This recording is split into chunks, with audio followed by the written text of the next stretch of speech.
Hey y'all, how's it going? My name's Alex, this is History with Character, and today we're working on underwear.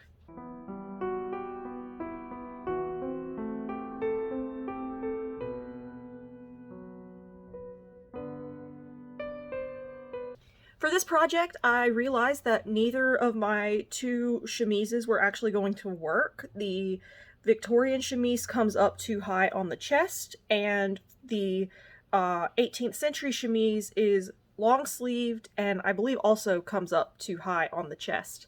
So I was going to need a new chemise. I also got laid off, as I mentioned in my previous video, so I needed to do this in a cheap way. And I didn't want to spend money on a pattern if I didn't have to. So, using the power of math, I have a social science degree, I don't do math, but I was able to figure out kind of a basic chemise shape that should work pretty well with the overall shape of the dress that I'm working on. In addition, I'm going to need petticoats. The petticoats that I have are way too floofy for this period and just would not work out, as well as the false rump that I had before was far too large for the Regency silhouette, so I had to come up with something new. In this video, because those are both fairly simple projects, I'm going to be covering how I did both of those. And then at the end, stick around, I'm going to work on a little project announcement thing. And I'm super, super excited. I had one person guess the correct franchise. So we're going to see where this goes. So sit back, relax, grab a pastry with some cinnamon, and enjoy the rest of this video.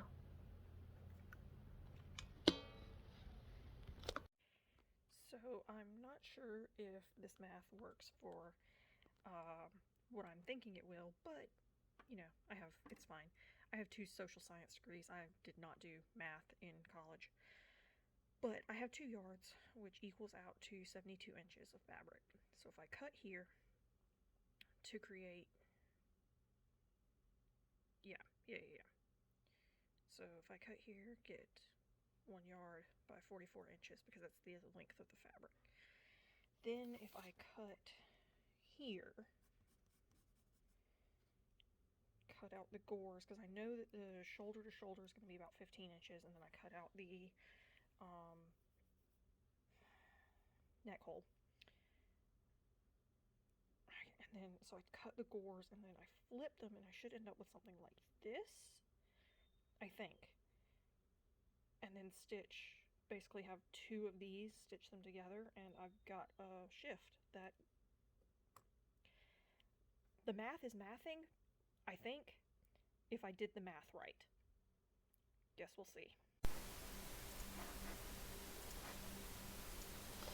So first things first, we have to cut out those gores. I use the Morgan Donner method. You can go back and look at some of her old videos, but essentially you want to make sure that the 2 grain lines don't match up to avoid stretch on the bias.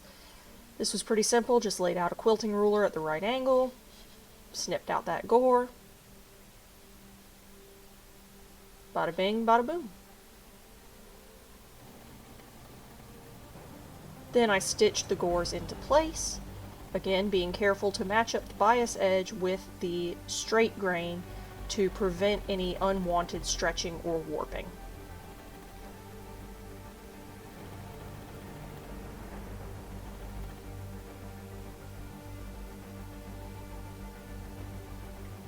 I ironed those seams flat.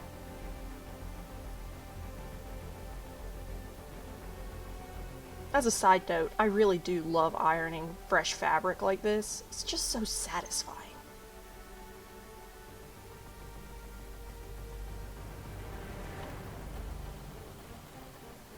Did that on both sides, then really quickly stitched up the shoulder areas.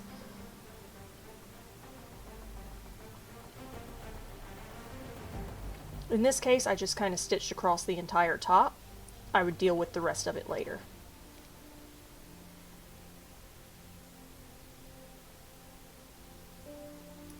Then I cut out the neckline. To get this neckline shape, I laid it out on my dress form and just kind of doodled in the shape that I thought would be appropriate. For Regency garments, you do need a fairly low neckline. I could have cut a higher neckline in the back, but I was a little bit concerned about how it would sit, so I chose not to.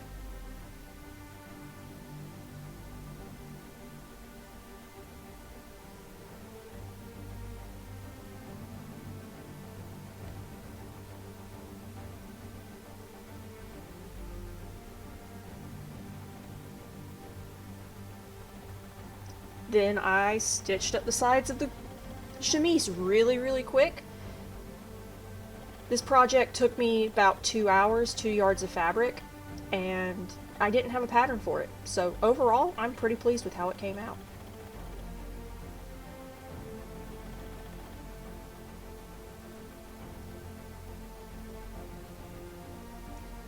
Did a quick little hem around the neck and armholes.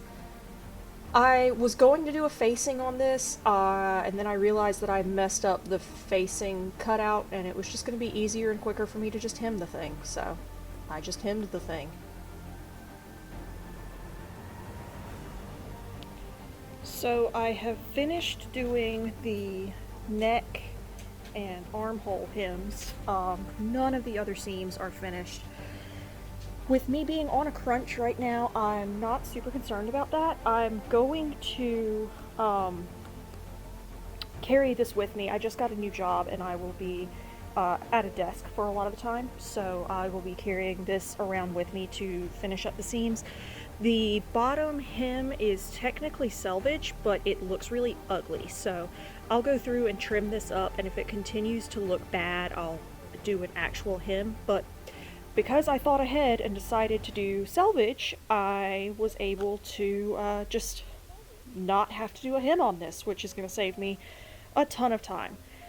For 2 hours, 2 yards of fabric, and no pattern, I'd say this came out pretty good.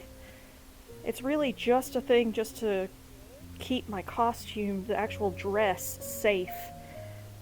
Because this costume does require me to use body paint for the first time.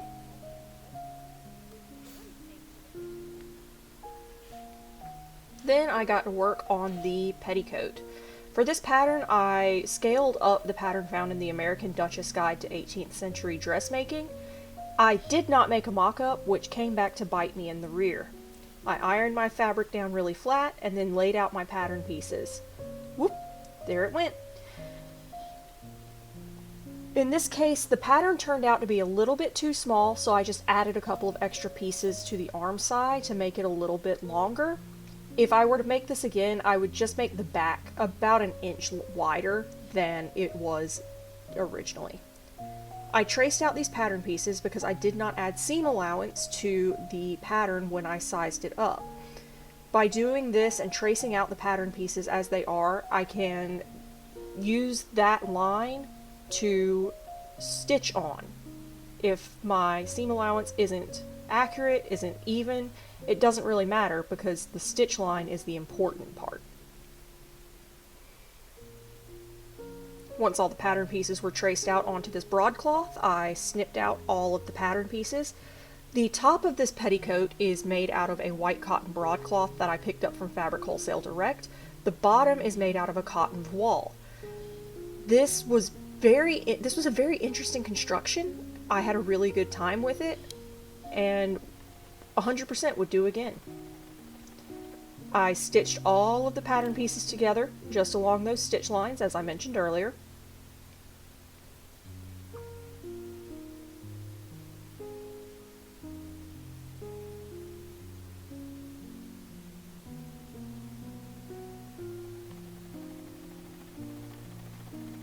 And to mark these lines, I used a 9B pencil, just because it does make a very dark line without needing a lot of pressure, and it's fairly easy to wash off.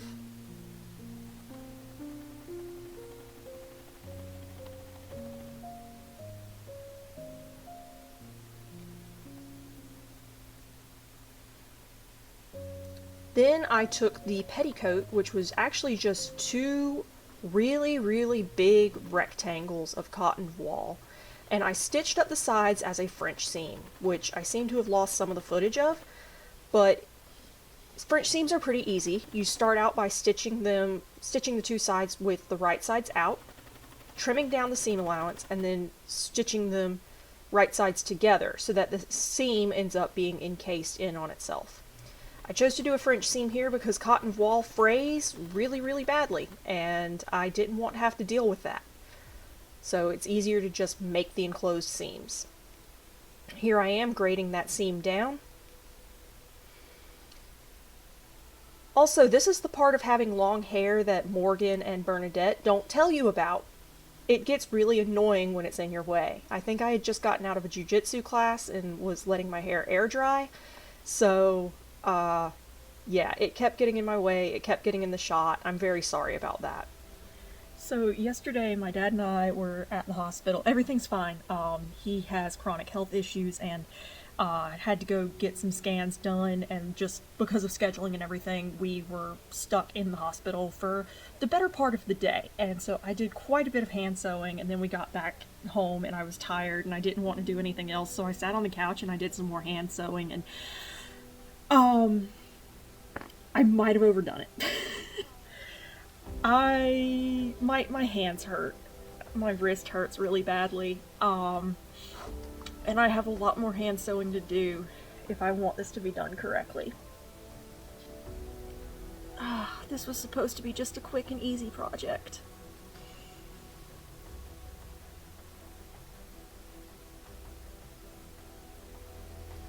I learned this trick from a cosplayer on YouTube. Instead of notching your curves, why not just cut out with the curves with pinking shears? Kind of achieves the exact same thing and made for a really easy time to notch out this curved hip pad. Now, I thought that this hip pad was really, really small. I checked the measurements in the book multiple times just to make sure, but no, this is how big it's supposed to be. It's just a very, very small hip pad that sits right on the small of the back, or right at the center back, really, and provides just a little bit of volume to the petticoats. I don't know if it's going to do much for this project because this project involves velvet, and velvet is very heavy, but we're going to see how it works. This tiny screwdriver I think is meant for machine maintenance, but it also makes for a really good pokey tool.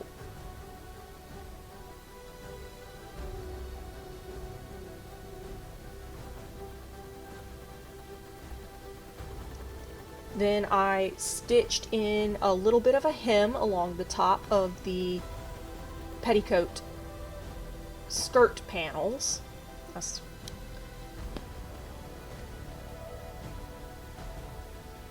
The thing with 18th century dresses is that a lot of the times they are even at the waist, but then they are uneven at the hem, or it gets a little bit weird. So basically, we're making this as squared up as possible at the top, and we will hem it up later on. Also stitched in a drawstring really quick, and then did several rounds of gathering stitches. I did gathering stitches on the sides and on the back for a total of 4 rounds of gathering stitches. I just bumped my machine to the longest stitch length and ran the stitches very loosely along this top hem. This will give the skirt a little bit more volume.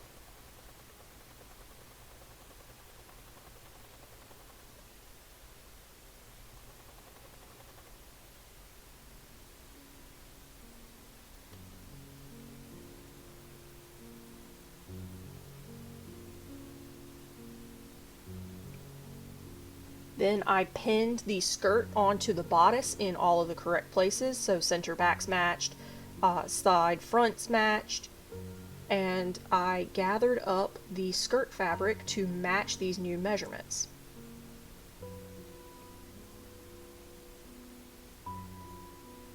Just a quick tip that I've picked up is that you always want to pull on the bobbin thread The bobbin thread tends to be more straight with less bumps and less kinks to it, where the top thread is wrapping around the bottom thread when you sew. Basically, by pulling the bobbin thread, you have to put less pressure on the thread, which means it's less likely to break than the top thread is. To keep myself clear on which thread I needed to be pulling, I trimmed the top threads pretty close, but kept the bottom threads very long.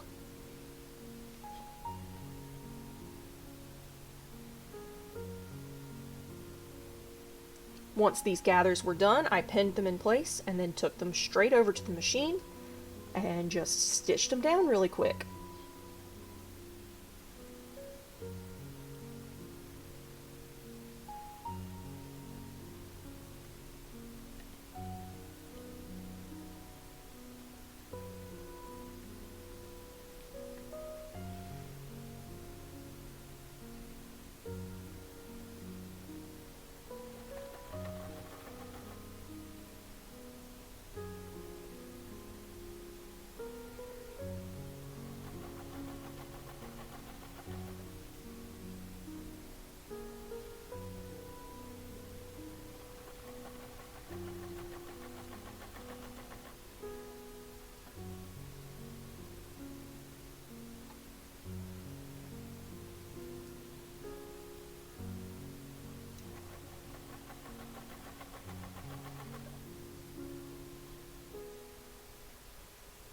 So I've got everything pressed. It looks really nice. Last thing to do before I have to, hem this monstrosity is to stitch on this back pad, which I can really only do by hand. So I'm gonna take this over to the couch and just do a quick little zippy zip, get that on there, and then we will be able to start the process of hemming this thing, which I'm tempted to do by machine, but proper procedure is to do it by hand. We'll see. Hello, Editing Alex here. It's late. I've had a long week. I'm very, very tired. So I went to upload the footage that I took of me doing the hem on that monstrosity of a petticoat, and my phone ate it. And my wrist is still a little messed up. It's fine.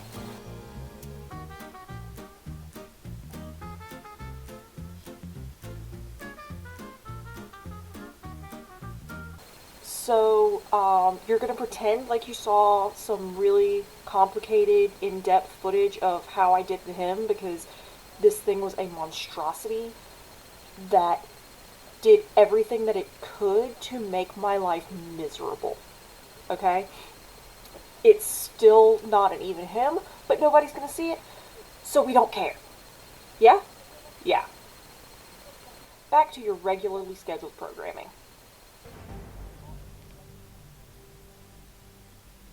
Overall, I'm very pleased with how this came out. It took some doing and some effort, but it'll do for what I need it for. In case you haven't figured this out, this is definitely going to be a Regency piece, which is not an era that I'm super familiar with. However, it's going to be really, really pretty, and I'm very pleased with this character inspiration. And now, the announcement. It was a wise man who once said, I love Dungeons and Dragons. And I think it's pretty clear that I also love Dungeons and Dragons. I love gaming of all types, really. From board games to TTRPGs, Call of Cthulhu, Dungeons and Dragons, Fallout, Blades in the Dark. I love telling stories, and I always have. You can often find me at work, working on the novel that I'm writing. Having said that, I am a huge fan of Critical Role. I have it tattooed on my arm. I love listening to the stories, and 9 times out of 10, when I am sewing on something, I'm getting caught up on Critical Role. I never did finish Campaign 2, just because of the timing and the things that were going on in my life at the time. But I did fall in love with the characters and their situation. Ford was one of my favorites, and Caleb, of course, we can't forget everyone's favorite little blue tiefling, Jester. So when I saw this artwork by Sam Hogg of all of the Critical Role characters, including Matt, in Regency costume, it was like lightning had struck. And that is why I am so proud to announce that my new project is Regency Jester Lavore from Campaign 2 of Critical Role.